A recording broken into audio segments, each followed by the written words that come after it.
आज की इस वीडियो में हम डिस्कस करेंगे स्लीप एपनिया या जिसको ऑब्स्ट्रक्टिव स्लीप एपनिया भी कहा जाता है। अस्सलाम वालेकुम, मेरा नाम डॉक्टर मोहसिन है। मैं एक मेडिकल स्पेशलिस्ट और एक सर्टिफाइड एंड्रोलॉजिस्ट हूँ। तो आइए सबसे पहले बात करते हैं कि स्लीप एपनिया क्या है। स्लीप एपनिया यानी कि नींद के दौरान सांस का बंद हो जाना। स्लीप एपनिया एक ऐसी बीमारी है कि जिसके दौरान मरीज़ रात को सोते हुए उसका सांस अक्सर बंद हो जाता है और उसको उठना पड़ता है। पहले इन मरीज़ों में बहुत ज़्यादा स्नोरिंग या खराटे लिए जाते हैं और वो इस हद तक बढ़ जाते हैं कि अचानक से उनका सांस बिल्कुल बंद हो जाता है और वो फिर उठ के बैठ जाते हैं या जाग जाते हैं, नींद से उठ जाते हैं। तो इस बीमारी को कहा जाता है स्लीप एपनिया। अब हम डिस्कस करते हैं कि स्लीप एपनिया क्यों होता है। जब एक इंसान सोता है तो उसके जो गर्दन के मसल्स होते हैं, गर्दन के पट्टे होते हैं, वो रिलैक्स हो जाते हैं और उसका जो एयरवे होता है यहाँ या जहाँ से उसके फेफड़ों को हवा जा रही होती है वो थोड़ा सा तंग हो जाता है। अब आम रूटीन में तो इसकी तंगी की वजह से या पट्टों के रिलैक्सेशन की वजह से सांस की रुकावट नहीं आती, लेकिन कुछ मरीज़ों के अंदर होता ऐसा है कि वो रास्ता इतना तंग हो जाता है कि उसमें से हवा का गुजरना मुश्किल हो जाता है कि जो पहले खराटे करवाता है मरीज़ को और या स्नोरिंग करवाता है और फिर वो इस हद तक नैरो हो जाता है पैसेज कि वो बिल्कुल सांस बंद हो जाता है और उसके बाद मरीज़ को जब सांस नहीं मिलता, ऑक्सीजन की कमी होती है दिमाग में, तो वो अचानक से हड़बड़ा के उठ जाता है और जब वो उठता है तो उसके पट्टों की पट्टों में सख्ती दोबारा से आ जाती है और वो एयरवे दोबारा से उसका ओपन हो जाता है। और मैं यहाँ आपको बताता चलूँ कि ये जो सोने उठने का अमर है, मरीज़ इससे वाकिफ़ नहीं होता। करते हैं कि क्या ऐसी वजूहात हैं जो कि आपको ऑब्स्ट्रक्टिव स्लीप एपनिया करवा सकती हैं। तो एक कंजेनिटल बीमारी है जिसको मैक्रोग्लोसिया कहते हैं कि जिसमें ज़बान जो है वो जो मुंह है उससे थोड़ी सी बड़ी होती है, जिसकी वजह से सोते हुए वो एयरवे ऑब्स्ट्रक्ट कर देती है, यानी कि आपका जो सांस लेने का निज़ाम है उसको बंद कर देती है। इसके अलावा मॉर्बिड ओबेसिटी यानी कि बहुत ज़्यादा मोटापा होना। मोटापा क्या करता है, गर्दन पे चर्बी लेके आता है और जो गर्दन के पट्टे हैं उनको मज़ीद सुस्त कर देता है, जिसकी वजह से रात को सोते हुए उनका जो टोन है वो डिक्रीज़ हो जाती है और वो एयरवे को कोलैप्स कर देते हैं। इसके साथ साथ टॉन्सिलर एनलार्जमेंट, आपके टॉन्सिल्स जो हैं वो इस हद तक बढ़े हुए हैं कि वो बिल्कुल जब आपके गर्दन के मसल्स रिलैक्स होते हैं तो वो आपस में दोनों टॉन्सिल्स मिल जाते हैं और रास्ता ब्लॉक कर देते हैं सांस लेने का। इसके साथ साथ डीएनएस, डेविएटेड नेज़ल सेप्टम, यानी कि नाक की हड्डी का टेढ़ा होना, वो भी इस हद तक हो जाए कि नाक का एक हिस्सा बिल्कुल ब्लॉक हो जाए और सांस लेने में रात को मरीज़ को प्रॉब्लम आए। इसके साथ साथ एक और बीमारी है जिसको हाइपोथायरॉयडिज्म कहते हैं। हाइपोथायरॉयडिज्म करवाता ये है कि वो दो तरीके से स्लीप एपनिया करवा सकता है। या तो वो आपके हाइपोथायरॉयडिज्म होता ये है कि आपका जो थायराइड हार्मोन है या गिल्लड है उसके अंदर से उसकी प्रोडक्शन कम हो जाती है। तो ये दो तरीके से आपको स्लीप एपनिया करवा सकता है।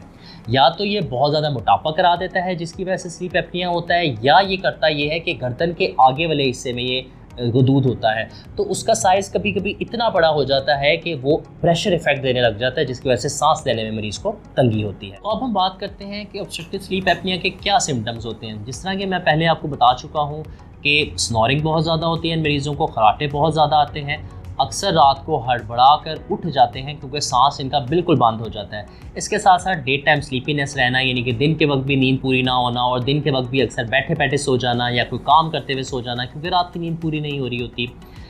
हेडेक बहुत रहती है इन मरीज़ों को और इसके अलावा थोड़ा सा इरिटेबिलिटी भी आ जाती है इन मरीज़ों में कि चिड़चिड़े रहते हैं क्योंकि नींद पूरी नहीं हो पाती रात के वक्त। अब हम बात करते हैं कि क्या कॉम्प्लिकेशंस हैं जो कि ऑब्स्ट्रक्टिव स्लीप एपनिया के पेशेंट्स में हो सकती हैं। तो उसमें जैसा कि मैंने आपको पहले बताया, डे टाइम स्लीपीनेस हो सकती है, नींद पूरी ना होने की वजह से दिन में वो सो सकते हैं।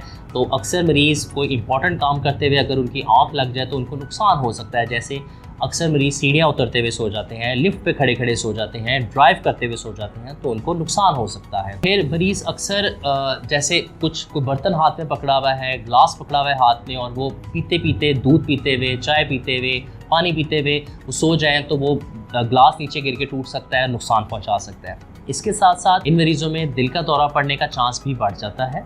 इसके साथ साथ पल्मोनरी हाइपरटेंशन बहुत कॉमन है, यानी कि फेफड़ों की हाइपरटेंशन, फेफड़ों के मसले मसाइल भी इन मरीज़ों में बहुत ज़्यादा देखे जाते हैं। इसके साथ साथ जो स्ट्रोक है या फालिज के अटैक हैं वो इन मरीज़ों के अंदर होने के चांसेस ज़्यादा बढ़ जाते हैं और मल्टी ऑर्गन इन्वॉल्वमेंट भी अक्सर हो जाती है एंड स्टेज में इन पेशेंट्स के अंदर अगर उसको प्रॉपर कंट्रोल ना किया जाए।